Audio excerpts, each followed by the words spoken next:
Hello, आप सभी को मेरा नमस्कार। आज की कहानी में हम स्त्री चरित्र की कथा सुनेंगे। तो चलिए शुरू करते हैं आज की कहानी। रत्न प्रभा की यह कथा सुनकर नरवाहन दत्त ने कौमुक से कहा, संसार में सच्चरित्र स्त्रियां बहुत कम हैं। अधिकतर स्त्रियां चंचल ही होती हैं, इसीलिए इन पर विश्वास नहीं किया जा सकता। इस संबंध में आप एक कथा सुनिए। प्राचीन समय में उज्जैनी नगरी में निश्चय दत्त नाम का एक बनिया रहता था। वह जुआरी था और जुए से उसने बहुत धन पैदा किया। वह प्रतिदिन नदी में नहाकर मरघट जाया करता था और वहाँ महाकाल की पूजा किया करता था। वहाँ पर पत्थर का एक स्तंभ बना हुआ था। वह उस स्तंभ पर चंदन लगाता और फिर उससे अपनी पीठ रगड़ा करता था। ऐसा करने से वह पत्थर का खंभा चिकना हो गया। एक बार एक कलाकार ने वहां आकर उस चिकने खंभे पर पार्वती का चित्र बना दिया। कुछ दिनों बाद विद्याधरों की एक लड़की वहां महाकाल की पूजा करने आई। उसने उस खंभे पर पार्वती का चित्र देखा। उसने उसकी पूजा की और बाद में उसी खंभे में प्रवेश कर गई। निश्चय दत्त जब अगले दिन आया तो उसने देखा कि उस खंभे पर पार्वती का चित्र बना हुआ है, इसलिए उसने दूसरे भाग में चंदन लगाकर अपनी पीठ रगड़ना शुरू किया। तब विद्याधरों की कन्या उसकी पीठ में चंदन लगाने लगी। निश्चय दत्त ने तत्काल उसका हाथ पकड़ लिया और उसका परिचय पूछा। उस कन्या ने कहा, मेरे पिता का नाम बिंदसर है, वह पुष्करवती में रहते हैं और विद्याधरों के राजा हैं। मेरा नाम अनुपरागा है। तुमको चंदन लगाकर खंबे से पीठ रगड़ते देखकर मैंने तुम्हारी पीठ में चंदन लगा दिया। मुझे तुमसे स्नेह हो गया।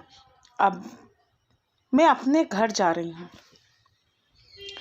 लेकिन निश्चय दत्त ने उसे रोककर कहा, अब मेरी इच्छा पूरी किए बिना तुम नहीं जा सकती।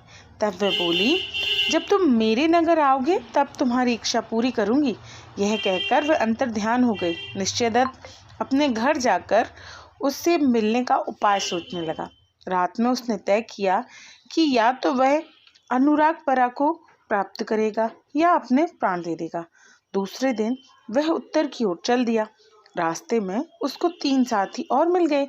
उसके साथ अनेक नगर, ग्राम, नदी आदि को पार करते हुए वह मलेच्छों के एक नगर में पहुंचा। उन मलेच्छों को ताजिक कहते थे। उन ताजिकों ने उनको पकड़कर एक दूसरे ताजिक के हाथ बेच दिया। जिसने उन्हें खरीदा था उसने उनको अपने एक मित्र के पास उपहार स्वरूप भेज दिया। जब वे वहां पहुंचे तो पता चला कि जिस आदमी के पास इन्हें उपहार के लिए भेजा जा रहा था वह मर चुका है और उसका बेटा मौजूद है। उसने कहा, इन चारों को मेरे पिता के लिए भेजा गया है, इसीलिए, लेकिन वह अब इस दुनिया में नहीं है, इसीलिए कल इनको भी मैं अपनी पिता की कब्र में गाड़ दूंगा। अब इनको बांध दो। उस रात निश्चय दत्त ने जब दुर्गा देवी की प्रार्थना की तो उसने स्वप्न में कहा, तुम लोगों के बंधन खुल जाएंगे और तब तुम यहाँ से भाग जाना। कुछ देर बाद उन चारों ने देखा कि उनके बंधन खुल गए। फिर वे वहां से भाग निकले। आगे जाने के बाद निश्चय दत्त का रास्ता बदल गया और वह अकेला ही आगे बढ़ने लगा। कुछ दूर जाने के बाद उसको 4 महाव्रती मिल गए। चलते चलते उनको रास्ते में सांझ हो गई। तब एक आदमी मिला और उसने कहा, आगे मत जाओ, क्योंकि आगे जंगल में एक शिवालय है। वहां अगर रात में कोई पहुंचता है तो उस मंदिर में रहने वाली एक यक्षिणी उसको मार डालती है। उसका नाम श्रृंगोपाहिनी है। लेकिन उन लोगों ने उस आदमी का कहना नहीं माना और वे रात को उस मंदिर में जा पहुंचे। उन्होंने आग जलाई और प्राणों की रक्षा के लिए मंत्रों का जाप करने लगे। उसी समय यक्षिणी भी वहां आ गई और वह भी मंत्र जपने लगी। फिर उसने उन महाव्रती की ओर ध्यान से देखा। उसके देखते ही वह महाव्रती आग में जाकर गिर पड़ा और उसके सींग भी निकल आए। जब वह आधा जल गया तब यक्षिणी ने उसको खा लिया। इस तरह एक एक करके वह 3 महाव्रतियों को खा गई। निश्चय दत्त यह सब देख रहा था। उसने बुद्धि से काम लिया और जो मंत्र यक्षिणी पढ़ रही थी वह भी पढ़ने लगा। साथ ही उसने अपनी दृष्टि यक्षिणी पर जमा दी। तब यक्षिणी डर गई और बोली, मेरा मंत्र पढ़कर तुम मेरे प्राण मत लो, मैं तुम्हारा काम पूरा कर दूंगी। मैं तुम्हारे मन की इच्छा जानती हूँ।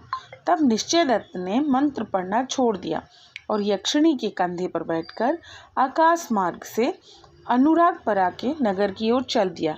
एक रात उड़ने के बाद यक्षिणी एक पहाड़ पर उतरी और बोली, मैं दिन में नहीं उड़ सकती, इसीलिए तुम यहीं ठहरो, रात हो जाने पर मैं फिर आऊंगी। यह कहकर वह चली गई। निश्चय दत्त ने उस पहाड़ पर एक जगह देखी कि मिट्टी में कोई चीज चमक रही है। मिट्टी खोदने पर एक बंदर का मुंह दिखाई पड़ा। वह बंदर बोला, मैं पहले ब्राह्मण था और किसी कारणवश मुझे बंदर बनना पड़ा, मुझे इस मिट्टी से बाहर निकाल लीजिए, फिर मैं आपको अपनी कहानी सुनाऊंगा। निश्चय दत्त ने मिट्टी हटाकर उसको बाहर निकाला। तब उसने कहा, मैं काशी में रहने वाला चंद्र स्वामी ब्राह्मण का बेटा हूँ। मेरी माँ का नाम सुब्रता है और मेरा नाम सोम स्वामी। वहाँ श्रीगर्भ नामक एक बनिए की लड़की बंधु दत्ता से मेरा